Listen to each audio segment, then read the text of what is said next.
Hello and welcome to the Outskirts of Faith podcast. Lovely to have you back. The podcast for everyone.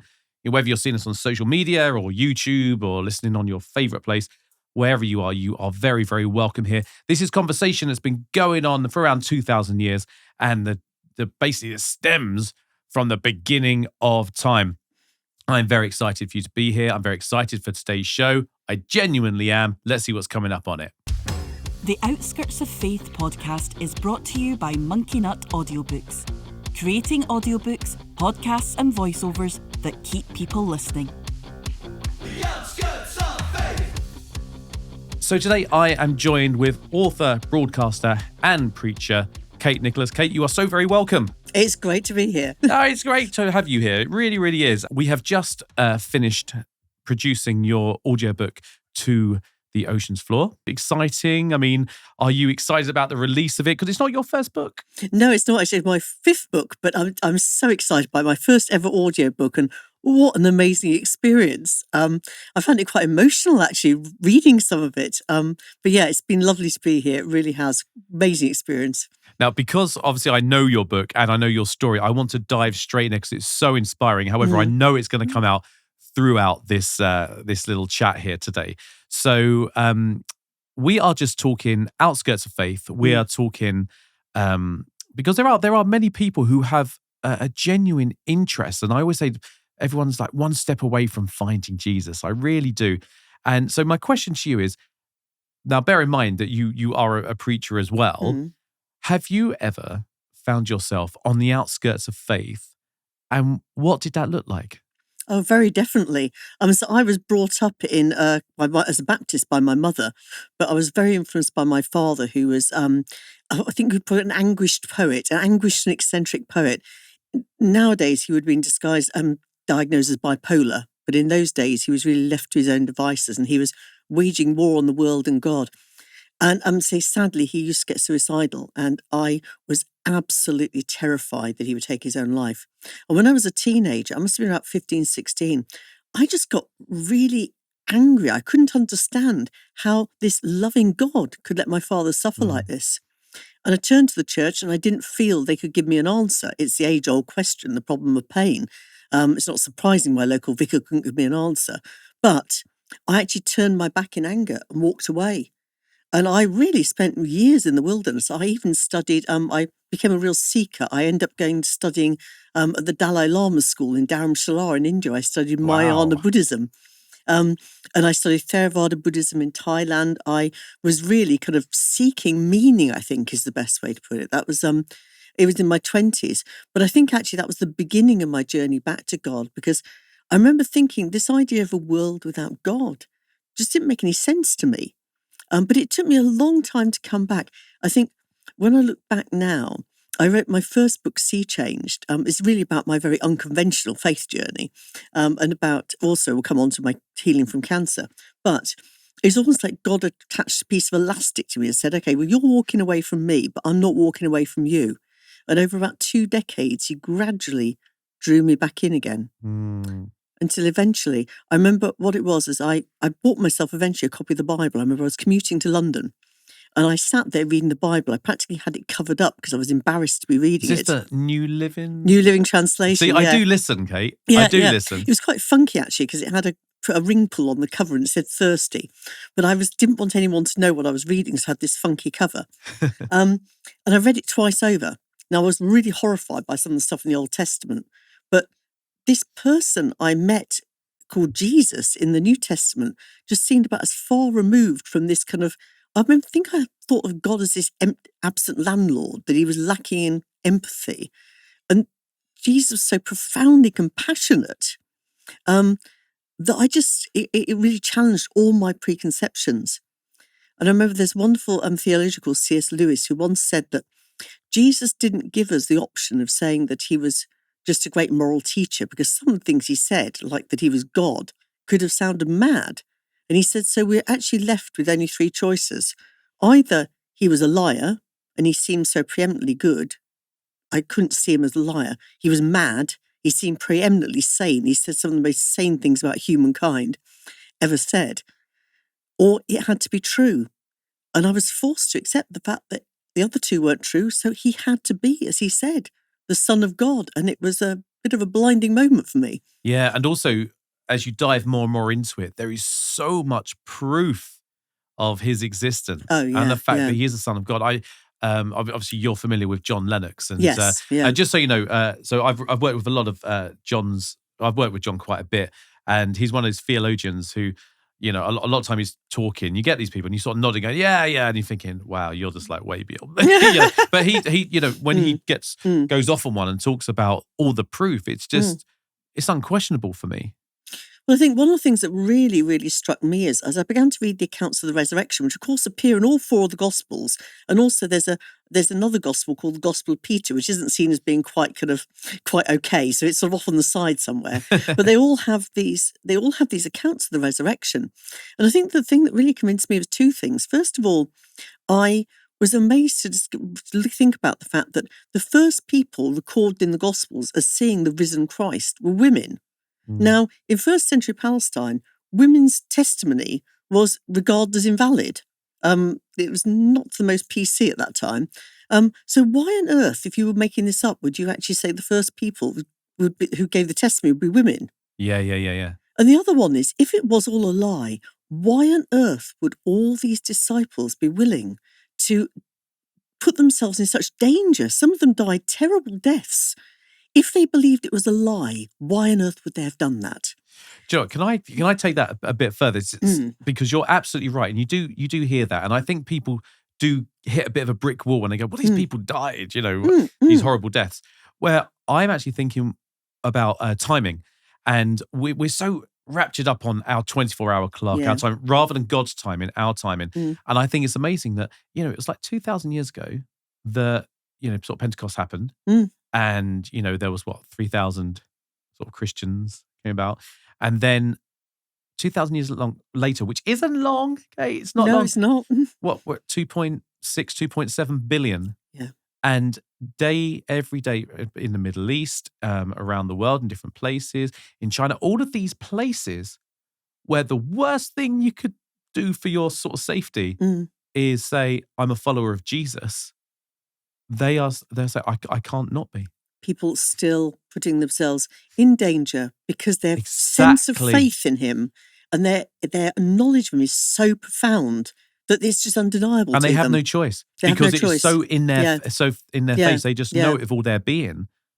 And you're like, wow, you know, that's incredible what they have to go through.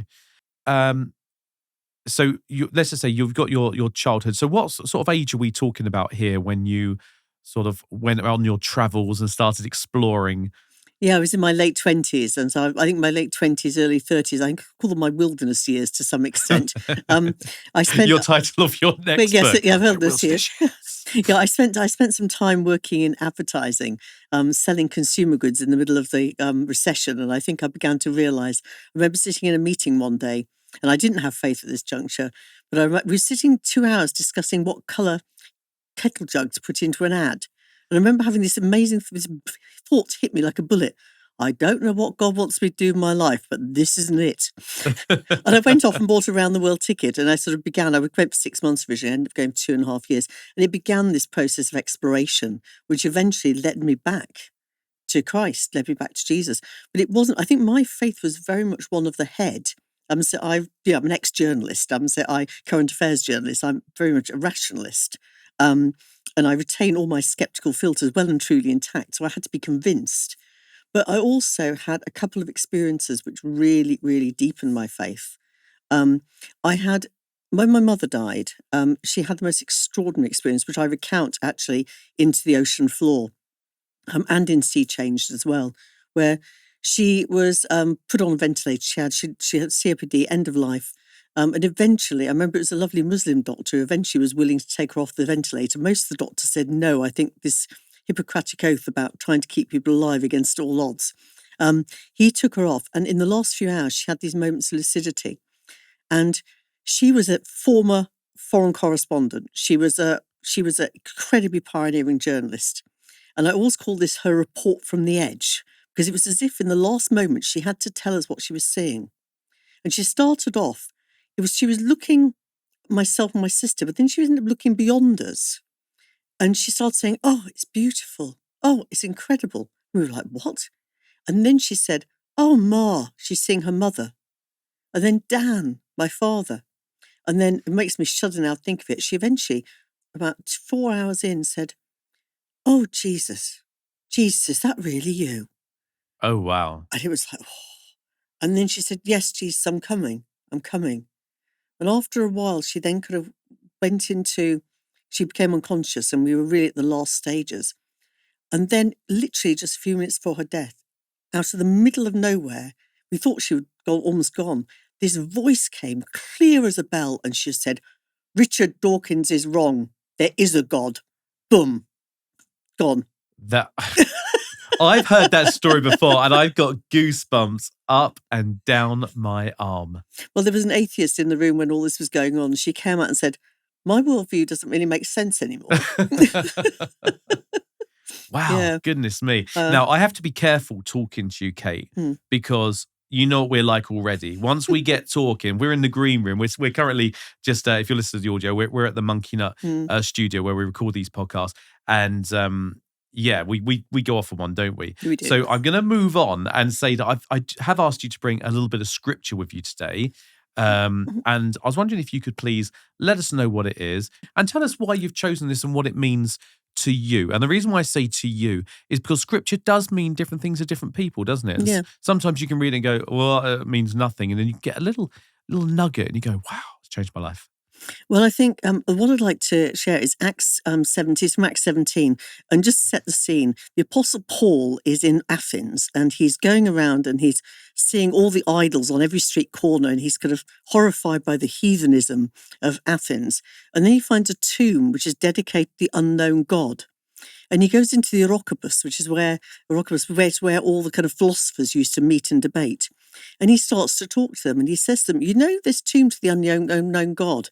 I want to tell you about him." And he goes into this most incredibly beautiful passage. But I think I'll just read part of this from this is actually Acts 27:26, Acts 17:26. "From one man he made all the nations, that they should inhabit the whole earth, and he marked out their appointed times in history and the boundaries of the lands.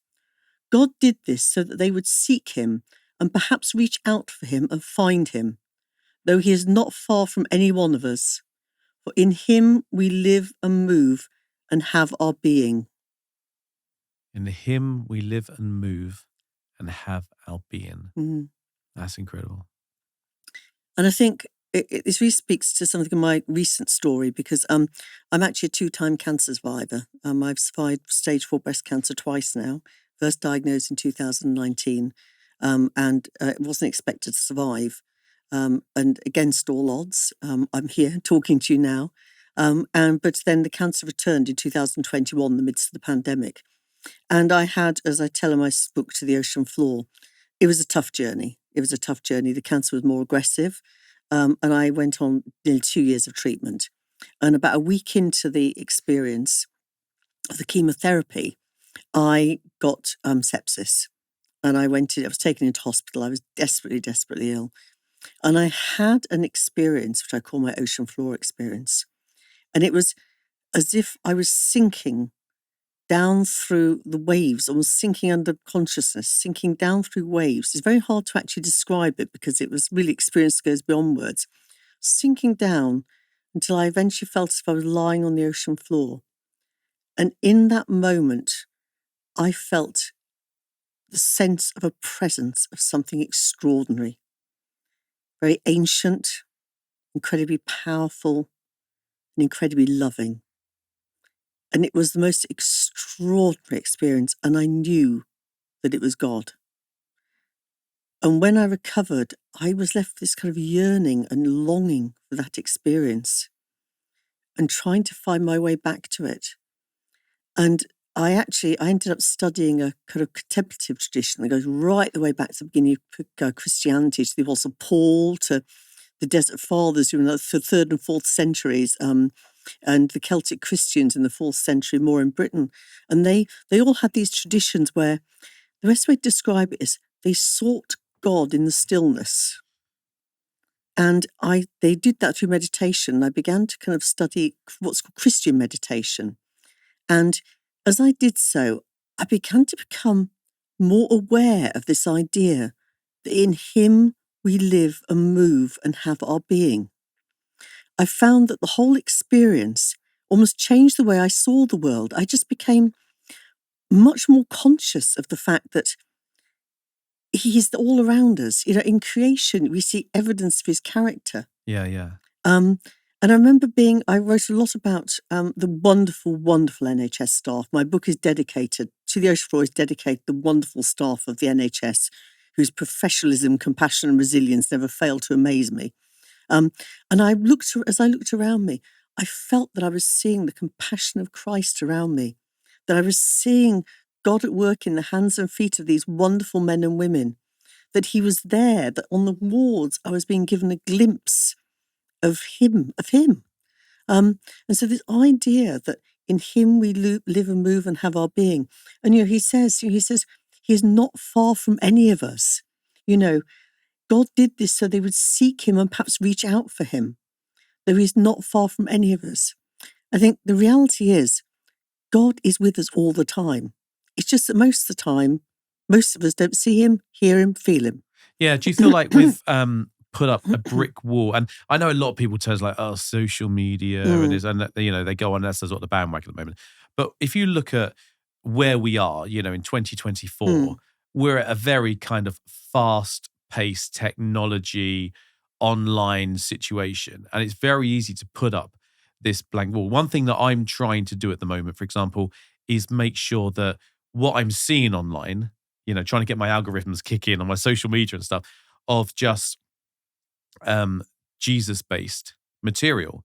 Because I believe that when you can acknowledge and when you can bring God into your life, when you can pray on the name of Jesus and you can have that in your everyday life, you generally feel better. You may not suddenly be driving your dream car, or you may not be doing things like that, but what you do is you're able to carry a form of inner peace with you, which allows you to look at things slightly different, allows you to have a bit more peace. That person who sort of cut you up on the car, because and then what you can start seeing, going back to your point, is that you can actually start seeing God all around you. Like, I'm sitting in the room here. Let's just describe it, okay? So we're in our interview room at Monkeynut Audiobooks. We've got some wonderful panels on the wall. Someone created those. Yeah. An idea was planted. Someone was born with this idea of being able to do that, to serve a situation where I can be here talking about Jesus, for example, creating a bit of music. We've got lighting up here. Yeah. We've got you right opposite me wearing one of your fabulous jackets, which I always go on about. It's everywhere. Would you agree with that? Absolutely. I think one of the things that I find from looking from a medical perspective, one of the things I've always been very puzzled by is you sometimes get people of faith very mistakenly say that, it's a failure of faith to seek medical treatment. And I'm going to say right now, do not fight anything like cancer on a diet of prayer and carrots. God's hands for God, doctors and nurses are God's hands and feet. But it always puzzles me because where do they think that all the ingredients for all these incredible treatments come from? Yeah. There is nothing. If God created the universe, then there is nothing beyond his purview. He is within everything. Absolutely. So it always puzzles me that. Well, do you know what? I've stayed away from that part of your story at the moment because I know that it's going to come up quite a lot. It's the next section because we have come to... What does it mean? I really don't have a clue. So I love telling people about that button and then seeing their reaction. So each week we cover a word that pops up, which people may not necessarily know how to associate with the Christian faith. It may be a word that might put people off. It may be a barrier. It could be a barrier that sort of screams up and stops people having conversation or going to church or speaking to their mates about it. And this is a word that's popped up before, actually. And I know that you're going to do a different take on it. And that's the word healing. Yeah. And I can't think of anyone better than to have this discussion with, because we have just recorded your book. You are a 2-time survivor of cancer. Your story had me in tears when we were recording it. I think it's very inspirational And also the faith side of it, your relationship with God, what you went through, how deep it got, and also how in the hardest trials, to a point where, excuse me speaking so bluntly and crudely, when you thought you were going to die, that day, you still felt a calm in the presence of God. So I'm just going to let you go for this. What does the word healing mean? It's a really, really difficult word, which I think is a real stumbling block for many, many people. And I've had to think a great deal about this over the years, as you can imagine. When I was very first diagnosed with cancer in 2014, I started to try and study what the Bible had to say about healing. And I discovered that one of the names for God is Jehovah Rapha, the God who heals. And that word Rapha is the most common term used for healing in the Bible. And it actually means everything from wholeness, cure, repair. And I think what I've really come to realize over the time that I've actually gone through cancer is, let's go back a bit. I struggled a great deal with why some people have not been healed.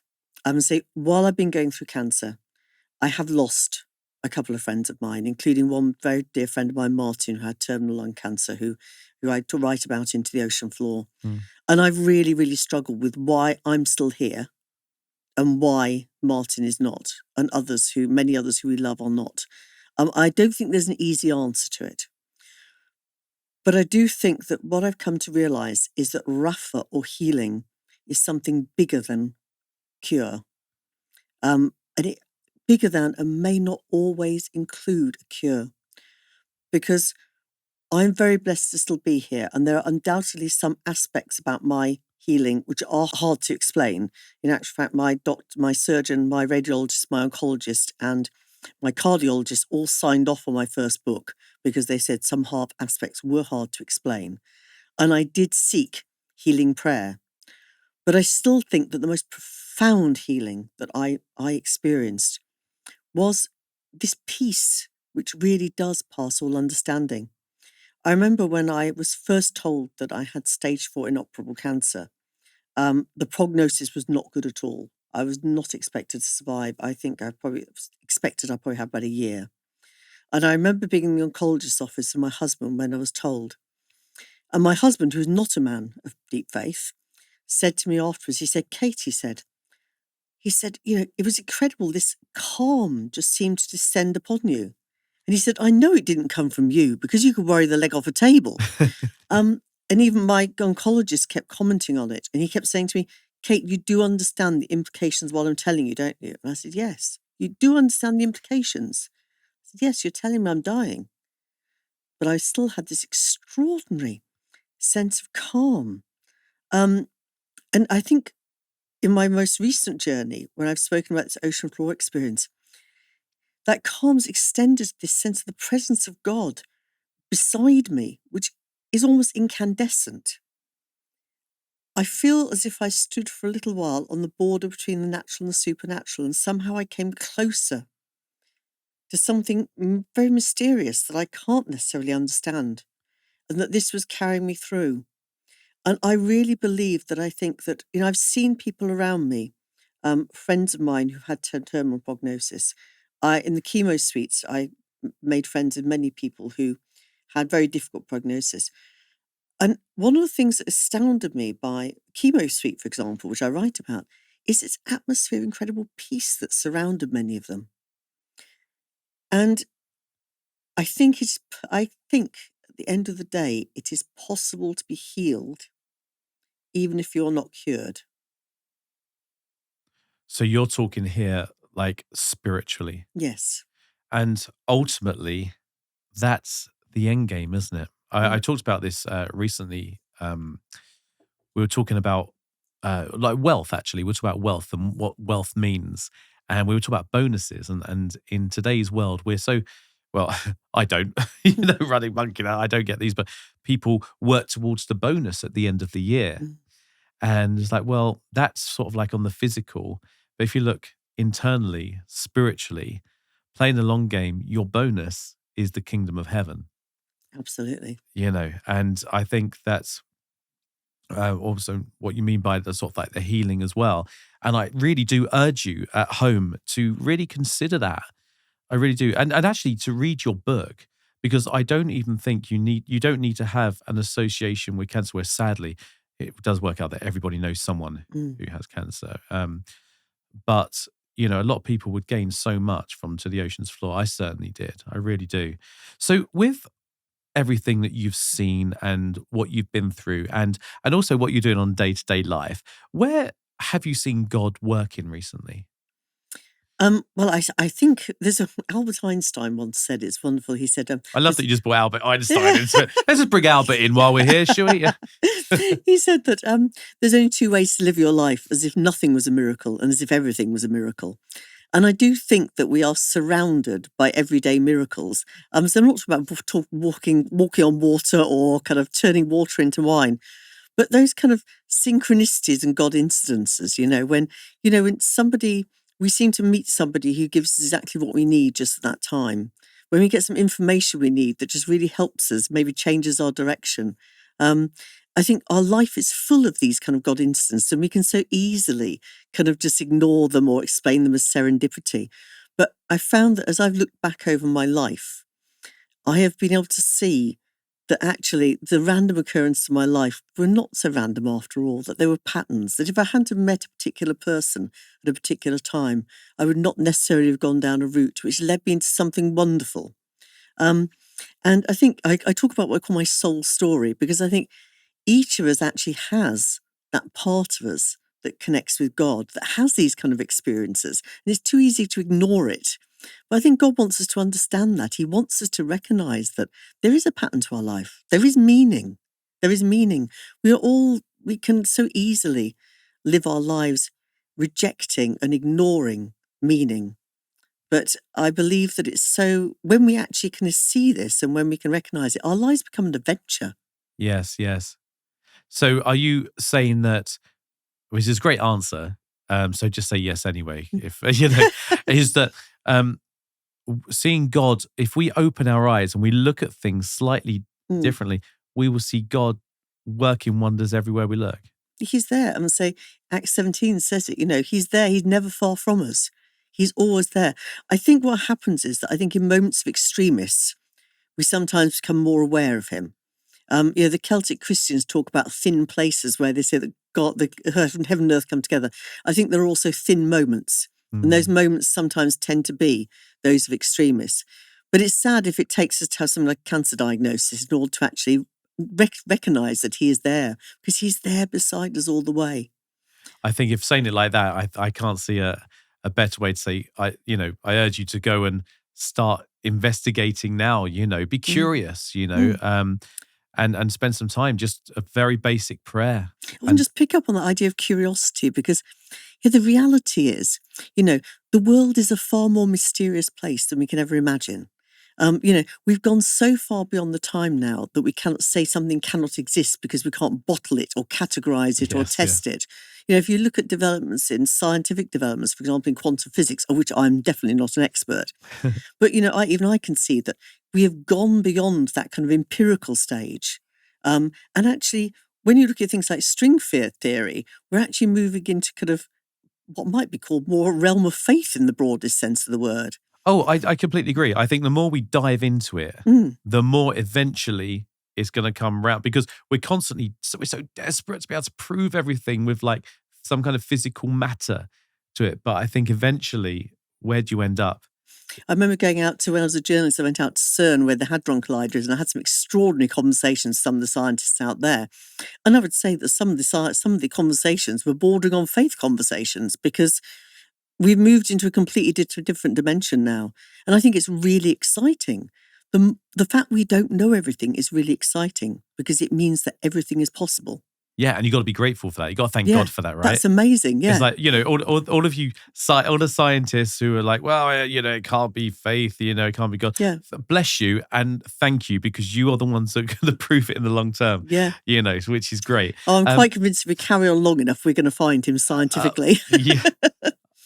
Even that's just baffling by that. You'll need to come back another day for that one. All right, let's move on. It's now time for Splat the Gnat. Yes, it is time for Splat the Gnat. So I did touch on this outside, actually, in the green room, that Splat the Gnat is that we all carry our own problems. We all see things on a day-to-day, and it sometimes just over your head in your hands like, oh my goodness. And we all have them. I know I do. Mm. But it's really great knowing that you don't have to tackle this alone. You know, you get this, I describe those things as a gnat, which just flies in front of your face and you swat it, but it keeps coming back. It's so annoying, where I'm like, well, let's just splat that gnat and hand it to God and say, help me with this. Let's deal with this together. And he doesn't take it away, but you're no longer alone. I mean, you know that better than anyone. But you're not alone, and you can deal with that together. So I'm just going to ask you a question, and I've had some really fun answers with this. I've had some really serious answers with this. If you could splat any gnat, what would it be? This is going to sound odd, but I'm going to say prayer, but I'm going to add a subtitle to that. All right, stop. All right, press stop. It's a Christian podcast and we're splatting prayer. No, you go for it. You splat that prayer. What's going on? The subtitle to it is, am I doing this right? Okay. That's a bit like an Everything I Do It For You song title, isn't it? Prayer, brackets. Am I doing this right? All right, go on. I think this could be a real stumbling block for people. They could have think, well, there must be a particular way I've got to pray, and if I don't do it right, then God won't be happy with me or God won't hear me. And I'm saying it isn't people just who are new to faith. I'm saying there's such an amazing tradition of different forms of prayer within the church. I talk about them a lot in my book. That I think even kind of people who've been Christians for many years think like, am I doing it correctly? Yeah, right. But the reality is that prayer is really, really simple. All prayer is saying, hello, God, I'm here. I'm being with him. There are very, very beautiful prayers. Of course, Jesus gave us one of the most beautiful and profound prayers of all, our Father who art in heaven, which I think even most non-Christians know. Yes. And it is very, very beautiful. And it is a really good pattern to follow, because it starts off with kind of praising God and recognizing that God's bigger than our problems. It then goes on to, saying your will be done. The world isn't how we really want it right now. We want it to be like you want it to be, and then it asks, it says, give us this day our daily bread, because God does know what we need. We don't need to sit there and give him a huge, great long list of requests. He knows what we need already. Yeah. And it's interesting because that comes before forgive us our sins, because of course we've already really been forgiven. We've already been forgiven our sins, but we do ask for forgive the ongoing sins, because we're all broken. We all get things wrong. Absolutely. And forgiving other people as well, because, it says forgive as we forgive others, because it's really important. Which is tied in with the love thy neighbour, of course. Because unforgiveness is just a trap for ourselves. It's like drinking poison and expecting it to hurt the other person. And lead us not into temptation, deliver us from evil, because it's your power. So it's a beautiful, beautiful kind of format. And if anyone's ever wondering how to pray, that's a pretty good place to start. But actually, it's much, much simpler even than that. I think something we have to be very, very careful with, especially with the churches, is for them to say, this is how you do it. Yeah, absolutely. Because, and I have to really stress this, I feel really, really passionate about your answer there, actually, is that you are unique. You listen, I'm looking at the camera, I'm making this really, really official right now, okay? Look at the camera. You're unique, you're beautiful, you've been knitted in a beautiful, unique way. So do it your way. And do you know what I love about your way? When I say do it your way, you're actually saying do it Yahweh. Yeah, I love that. I love that. Every time I say that, I always say, do it Yahweh. Do it your way, because you are unique. Yeah. And even if it's just a case, because I'll just say to the editors here, you have to beep this out. But, I've said, God, day, like, he can take it. He can take it because he knows what's in my heart. But that's where I was at the time. And then there are times when, and I can tell you, I was praying at 3:30 this morning. I was doing that. And that was a very heartfelt, connected prayer. But sometimes I just reach out and just shout it out. So do whatever's real, because at the end of the day, it's relationship. It is. We're not meant to hide behind words. It's about a relationship. That's right. And of course, it's perfectly okay to be angry with God. Seriously, he's big enough to take it, Right. He wants us to have an honest relationship with him. There's a wonderful, wonderful passage in Psalm 46:10. It says, Be still and know that I am God. Yeah. And that is the most profound thing we can do. And I think really on this most recent journey I've been through, I think finding him in the stillness, in the midst of the storm of life, Yeah. and just being with him. Exactly. You don't have to talk to him. You can do if you want, Yeah. but you don't have to talk to him, just being with him. There's a wonderful thing, if you think about friends, when you've got a really, really close friendship, isn't it wonderful when you reach the point when that friend knows you so well, you don't have to fill all the space between with words. That's right. And also to know, like, we've become friends, you and I, Kate. Yeah. I've really enjoyed the time we've spent Yeah. together. So as that develops, because it's a relationship, we are in that sort of new friendship stage. Yeah. And eventually I know that I'm going to be kind of go, oh, do you know what? I've had this kind of day today. And it won't be the whole, oh, hang on, this is Elliott at Monkeynut. We, it's supposed to be positive and creative and blah, blah, but because that's relationship, that's friendship. Yes. And that's what it's like with God. Absolutely. Say what's on your heart. Say it as it is, but don't ever forget to just to give thanks for listening, for all that he does for you, and just invite him into your life. Invite him into your life. That's all I can say. There's no right or wrong way. So I think you've given a great answer. Now we've got a couple of minutes before we have to wrap up. I'd like to finish with a little game show. 3 questions. The whole point of the game show is to show that we don't all know everything. We don't all know the Bible back to front. Some people get no answers right. Some people get all of them right. Some people get one right. It really doesn't matter. But it's something we can all do together. We can have a little bit of learning, a bit of fun. I've got my friend who I know when this one goes out, he'll probably be listening to this running. And he did say to me, I always love that bit at the end because I'm sort of answering the question. So I will ask you a question. I will have a little bit of suspense music. Wait till the end, even if you know it. And then we'll get the answer, okay? All right, so here we go. Question number 1. Are you ready, Kate? I am. All right, okay. I can always tell with the guests that there's always that little bit of moment going, please let me know at least one. Okay, so question number 1. In the Bible, we open it up right in the middle, pretty much, and there is the Psalms, okay? But how many Psalms are there? 150. You've got to wait till the music's Sorry. finished, Kate, honestly. Honestly, the whole point of this, is suspense. Okay. Sorry. What's your answer? Sorry. 150.